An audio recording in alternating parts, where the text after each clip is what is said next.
Ready to supercharge your website analytics?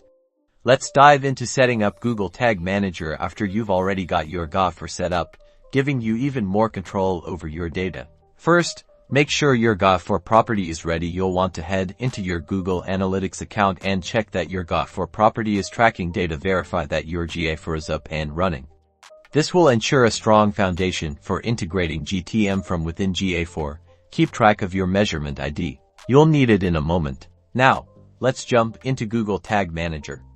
If you don't have an account, quickly create one at tagmanager.google.com. Once you're in GTM, create a new container for your website. The container acts like a central hub for all of your tags. When setting up your container, name it descriptively for your website. Make sure to input your website's URL so GTM knows where to look for data. Accept the terms and you are ready to move forward. You'll receive two code snippets that you'll need to add to your website. The first snippet goes in the head section of every page, and the second goes in the body section. Implementing these snippets allows GTM to interact with the website. The earlier you install the first snippet, the better.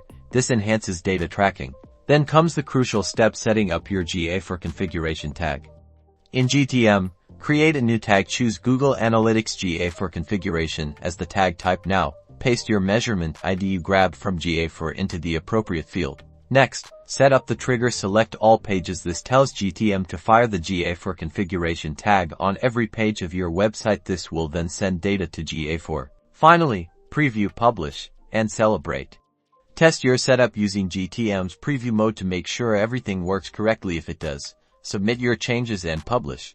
Now you can track further website events through GTM, giving you so much more granular control over your data. See you in the next video.